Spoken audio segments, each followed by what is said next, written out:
장교양 여러분 안녕하십니까? 장교양 그것이 알고 싶다 법규 해설편을 진행하는 한국노사밴드 회장 송정입니다. 오늘은 지난 3월 11일 방송해드린 경북 모소농협의 재가복지센터 설치 운영 소식과 관련하여 모소와 주변 현장을 방문하여 모소농협의 재가복지센터 진출이 기존 민간 장교양기관에 미치는 영향과 향후 노인요양시설 설치 계획의 파급 효과 등을 취재하여 현장의 목소리를 들려드리겠습니다. 모소면은 경북 상주시 서남부에 위치해 있으며 면적이 85.12제곱킬로미터로 동쪽은 매서면, 서쪽은 충청북도 영동군 용산면과 옥천군 청산면, 남쪽은 모동면과 충청북도 영동군 황간면, 북쪽은 화동면에 인접해 있습니다. 이 모소면에는 1200명 가구, 약 2800여 명의 인구가 살고 있으며 다양한 과수업과 특수작물, 산양산삼 등을 영농하고 있는 전형적인 농촌마을이며 주변 인가와 아파트가 드문 오지에 해당합니다. 모소면은 행정구역상으로는 경북에 속하지만 차량을 이용하여 사방 15분 거리에 충북 영동군과 황간면, 축풍령면에 인접하여 있어 지역 주민들의 왕래가 비교적 왕성하게 이루어지고 있습니다. 이곳 오지마을에는 3, 40년 전부터 부모님들이 운영하던 소규모 노인복지시설들이 황간면과 모소면, 축풍령면에 설치 운영되고 있었습니다. 주로 목사님들이 마을의 주민들을 위해 설치한 곳으로 이름도 믿음, 복지, 사랑, 복음, 평화 노인복지센터 등의 이름으로 어르신들을 모시고 있었습니다.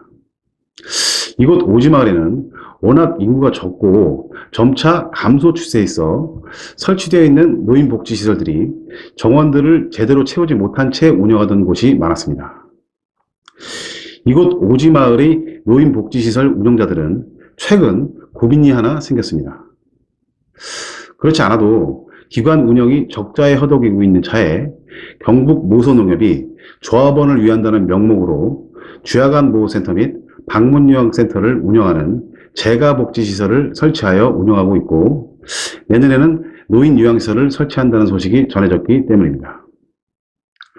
모소농협 재가노인복지센터는 지난해 4월 24일 설치되어 정원 41명에 현원 27명의 주야간 복지센터와 방문요양 서비스를 운영하고 있는데 대기업형 공공기관의 농협 특성상 오지의 조합원을 돕는다는 이유로 설치되었고 그 수익이 발생하면 조합원들에게 배당하겠다는 명목으로 운영되고 있다는 것입니다. 실제로 동네 이장이나 마을 조합원들이 앞장서서 기존 민간 노인복지센터에 있는 어르신들을 유인하여 빼가고 있다는 것입니다. 1년이 지난 지금 농협의 진출로 민간 노인복지시설이 문을 닫은 경우도 발생하고 있다는 것입니다. 취지에 따르게 되면 모소농협이 재가노인복지센터를 설치하기 전 상주시와 영동군에 소재한 장교양기관들의 반대가 있었지만 모소농협은 이를 무시하고 설치를 진행하여 전형적인 공공기관, 대기업 금융그룹이 동네 영세상권 주기기를 시행하고 있는 것입니다. 이미 법적으로 설치 운영하는 재가복지시설을 문 닫게 할 수는 없지만 설상가상으로 내년에 주변 인삼밭을 매입하여 노인요양시설을 설치하겠다는 소문이 나오면서 주변에 소재한 기존 민간 장교양기관들이 반대를 하고 나선 것입니다. 장교양 그것이 알고 싶다에서는 사태의 심각성을 고려하여 취재 기자를 파견하여 현장의 목소리를 들어봤습니다. 먼저 상황이 어떤지 황간면에서 노인요양시설을 운영하고 있는 원장님과의 인터뷰 실황을 소개해드리겠습니다.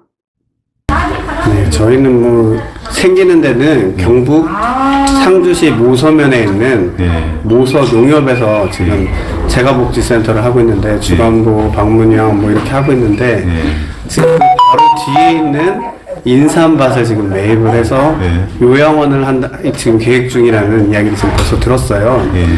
작년 11월 말쯤에 직원들에게 직접 그렇게 얘기를 했고 또 올 초에는 조합원 분들에게 농협 조합원 분들에게 요양원에 대해서 이렇게 시작을 하려고 한다 이렇게 말씀을 하셨다고 전해 들었어요. 근데 지금 하려고 하는 모습을 보니까 조용히 은밀히 몰래 지금 하려고 그 전에 이 쥐야간 보호센터를 할 때 다른 분들이 이렇게 오셔서 시위도 하고 하시니까 일부러 조용히 하려고 지금 하는 것 같아요. 그래서 소문도 그렇게 많이 안 났는데 그 농업 조합원분들은 이제 하려고 계획 중에 있다는 것을 다 알고 계세요. 그래서 저희들은 이제 민간 사업자인데 또 이런 큰 이런 농협 같은 데서 시작을 하면 조합원들도 다 이 시골에서는 다 조합원들인데 아무래도 좀 문제가 있지 않을까. 저희들은 또 이렇게 운영하는데 저희들만 하더라도 모서는 아니지만 모서나 모동에서 그래도 한 6, 7분은 오세요. 지금 계신 분들이 6, 7분인데 앞으로 이분들 다른 주야간 시설에서 빼간 것처럼 빼갈 수도 있고 또 앞으로 또 오실 분들이 안 들어오실 수도 있으니까 너무 걱정되고 또 우리 백마리 클럽에서 신천에 있는 그 농협 진출을 막았잖아요. 그래서 저도 한번 아직 이 기획 단계에서 우리가 좀 한번 나서서 한번 막았으면 해서 네, 저희가 말씀을 드렸어요. 운영 적자에 코로나19로 이용자가 급격하게 감소한 상태에서 현장의 기관장님들이 참 걱정이 많으셨겠습니다. 다음으로는 실제 모소농협 재가복지센터의 설립에 영향을 받아 기관을 일부 폐업하고 정리한 추풍령면 소재 주야간복지센터 원장님의 목소리를 들어보겠습니다. 영동군 추풍령에 있는 노인 요양원인데 저희가 이제 자그마치한 주간 보호도 이제 했었는데 이제 저희가 이제 거리로 따지면은 한 15분 정도밖에 안 되는데 거기서 이제 주간 보호 어르신들 중에 한 7, 8분 계셨는데 그 중에 한 5분 정도가 모동 그쪽 모서 그쪽 분들이신데 일단 한 분이 글로 가셨고 거기 생기면서 가셨고 저희도 이제 하다 보니까 아무래도 자금력이 농협이라는 큰 거기서 자금력이 받쳐주니까 저희 같은 민간 시설들은 아무래도 힘을 못 쓸 수밖에 없거든요. 그렇죠. 이제 뭐 크기나 규모나 시설들도 아무래도 이제 최근에 지어졌기 때문에 최신식이고 깔끔하고 좋을 거란 말이죠. 그러니까 저희도 대부분이 그쪽 분들이시다 보니까 고심 끝에 저희도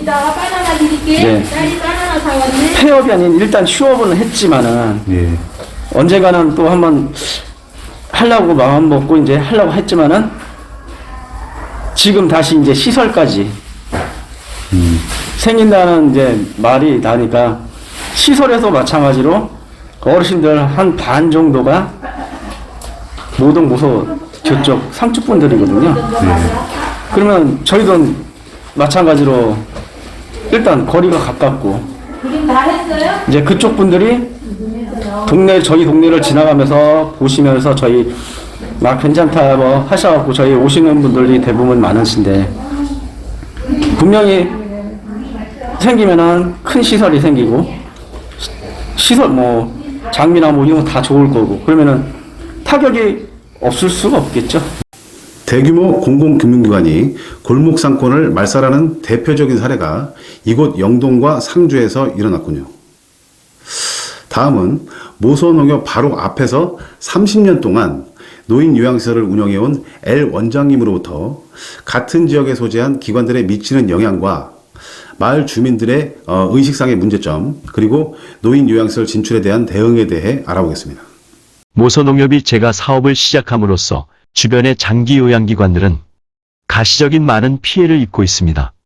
우리 센터는 부모님이 30년 전 운영을 시작하여 오래전에부터 세워져 운영되고 있지만 최근까지도 이용하시는 어르신들이 많지 않다가 최근에 조금 늘어난 상태입니다.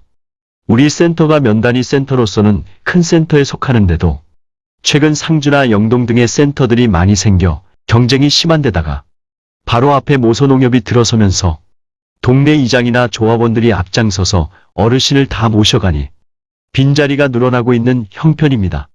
결국 기존의 민간 사업자들은 문을 닫게 되는 날이 곧 다가올 수도 있을 것으로 보입니다.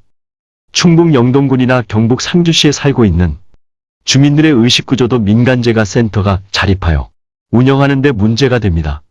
모서농협의 입장에서는 대부분의 지역 주민이 농업을 생업으로 하는 터라 농협의 조합원으로서 혜택을 받고 있으니 조합원을 위한 사업이다 라고 주장하고 있습니다. 그래서 모서농협이 수익을 많이 남겨 조합원들에게 배당을 하겠다는 약속을 하기도 합니다. 주민들도 농협이 조합원들을 위해 재가복지센터를 운영해서 수익을 배분해 주겠다고 하니 일부러 나서서 어르신들을 모셔가고 있는 추세가 늘고 있습니다. 하나로 마트 등 지역에 막강한 농협 인프라가 가동되어 골목 상권들을 죽이고 있고 이에 익숙해진 주민들 역시 농협을 선호하다 보니 현재와 같이 재가복지센터에서도 기존의 민간이 운영하는 센터보다는 농협이 운영하는 센터를 선호하게 되는 것이 문제입니다. 재가복지센터에서 일하는 요양보호사들의 입장에서도 민간 재가복지센터보다는 안전하고 처우가 좋은 일농협이 운영하는 재가복지센터를 선호하는 것이 걸림돌이 되고 있습니다. 모서농협은 재가복지센터를 설치 운영하면서 현재 조합장의 개인 꿈이 노인요양시설을 운영하는 것이라고 내세우며 모서농협이 노인요양시설을 설치하겠다는 소문이 돌고 있습니다. 조합장의 개인 꿈이 노인요양시설을 운영하는 것이 사실이라면 개인이 조합장을 마친 후 별도로 노인요양시설을 설치 운영하면 되는 것이지 왜 공적 자금을 들여 노인요양시설을 지으려고 할까요? 재가복지센터 뒤에 있는 인삼밭을 구매하여 노인요양시설을 설치하겠다는 계획을 세운 것으로 알고 있지만 최근에 파악해보니 인삼밭의 주인이 땅값을 올려 토지 매입이 지연되고 있다는 소식입니다. 이곳에 와 보셔서 아시겠지만 환관면이나 모서면, 추풍령면이 있는 영동군은 지독할 정도의 오지에 속하고 지역 주민들도 계속 감소하는 추세에 있어 기존의 민간 노인 요양시설조차도 정원을 채우지 못해 공실이 많아 경영이 어려운 판에 농협이 나서서 기존의 민간 시장을 죽이는 전형적인 골목상권 죽이기를 하고 있습니다. 이곳 장기요양기관뿐만 아니라 전국 노인요양시설과 재가복지센터들이 힘을 합하여 내년도 노인요양시설 설치를 근본적으로 봉쇄하는 노력이 필요한 시점입니다. 네, 말씀을 들어보니 모서농협의 사업 진출도 문제지만 거대한 공영기업 농협의 막강한 파워를 이용하여 소상공인을 죽이는 갑질과 횡포의 모습을 보는 것 같습니다. 오늘 인터뷰의 마지막 순서로 환관면에서 동종업종인 주야간보호센터와 방문요양을 운영하고 있는 S 원장님의 모서농협의 어르신 빼가기 실태를 들어보도록 하겠습니다. 전에 모선농협 하기 전에 우리가 재가를 했었거든요. 예. 근데 이제 충북에서 한다고 이장님들이 찾아와가지고 예. 왜 충북에서 하나 경북에서 하지 하고 모선농협으로 재가도 가신 분이 있고 이제 작년부터는 모선농협이 3월 1일 날인가 이거 주간보를 개업을 했어요. 예. 우리가 이제 모든 모소를 봉구차가 하나 사람을 태워가고 한 차가 와서 내리고 했는데 다 가시고 지금 3번밖에 없어요. 아. 가까운 데로 간다고. 이제 아무래도 같은 도로 간다고 그렇게 하시는 거죠. 그리고 이제 방문 요양 하시는 분은 이제 이장님들이 찾아오셔가지고 왜 충북 가서 하나 경북도 있는데 그래갖고 이제 이래면서 또 그쪽으로 가시고. 그러니까 이제 뭐. 근데 농협이 생기기 전에는 다른 제가 센터들도 있었어요. 예. 그 정도는 안 했는데 농협은 크잖아요. 크고. 예. 뭐 마을 이장님들이나 뭐 이렇게 또 이제 간부들이 있으시니까 이제 그분들이 이제 뭐 와서 그쪽으로 가지 말고 너 모소로 가라 이제 뭐 이런 식으로 하니까 또 어쩔 수 없다 하고 뭐 이장이 또 친척이라서 그리 가야 된다 하고 뭐 이러다 보니까 뭐 몇 명 가셨어요 저희 기관에서. 그 피해가 크시겠네요, 또. 처음에는 이제 좀 이제 처음에 이렇게 모소 농협이 3월 1일 날 이제 개업을 해가지고 예. 어르신들이 미리 그 가까이 그동안에 여기 3, 4년 아무 데도 없을 때 여기 잘 다녔는데 모소도 생겼으니까 그리 가야 된다. 그래서 어머니 가지 마셔요. 그러니까 이 동네 이장이 자꾸 저녁에 찾아와서 안 갈 수가 없대요. 그래서 이제 한 분을 보내니까 또 가시고 이제 뭐 알잖아, 이 동네에서 누구누구 한간으로 온다는 게. 그러니까 그쪽으로 다 가셨어요. 그리고 한 분은 그냥 보내줬어요. 우리가 한 번 보고 그 멀리를 갈 수가 없으니까. 이제 거기에서는 뭐 손 넘으면 5분 10분이면 가는데 우리는 15분 걸리거든요, 여기까지 오려면. 예. 그래서 이제 그렇게 보내드렸고, 이제 요즘에 근래에 이제 뭐 한 번, 두 번 그렇게 가다가 작년에 많이 가시고, 요새도 또 제가 놀라는 거는 잘 오시다가 아침에 또 못 오신다고 그러면, 아, 또 바람이 들어갔나? 또 못으러 가려고 그러는가? 이런 오해도 해요, 제가 이제. 네, 지금까지 경북 상주시와 영동군에 소재한 장교양기관 기관장님들의 목소리를 들어봤습니다. 지난 2017년부터 농협의 재가복지시설 진출이 시작되었고 그 현장의 반발이 심각했었습니다. 순천농협의 진출에 대해서 지역재가복지센터 연합회가 힘을 합하여 이를 봉쇄한 바 있고 중앙농협 차원에서도 소상공인 주기기 재가사업 진출을 중단한 바 있습니다. 그 후 농협중앙회 회장 및 임원들이 모두 교체되었고 지역 농협에서도 조합장들이 모두 교체된 곳이 많아 스물스물 농협의 장교양기관 사업 진출의 움직임이 이곳저곳에서 나타나고 있습니다. 비록 모소농협의 진출 시 현장의 반대가 있었다고는 하나 그 방법이 다소 부족한 부분이 있어 보입니다. 이미 농협에서 4개 정도의 재가복지시설이 진출해 있는 것으로 보이고 국민은행, 하나은행, 국가보훈처 등이 노인요양시설과 재가복지시설 사업에 진출해 있습니다. 그리고 보건복지부는 국공립 장교양기관 확충을 위해 다양한 정책을 마련하여 움직이고 있습니다. 더 이상 민간 장교양기관의 생존권을 위협하는 대기업, 공공기관, 금융기관들의 장교양 사업 진출로 인한 영세 소상공인 말살 행위를 근절시키기 위해 온 장교양인 여러분들이 힘을 합해 주시고 영향력 있는 정치권 그리고 노동조합을 통해 종사자들의 생존권 위협을 막기 위한 노력들이 이루어져야 할 것입니다. 여러분들의 참여와 도움을 구합니다. 오늘 방송 여기서 마치겠습니다. 시청해 주셔서 감사합니다.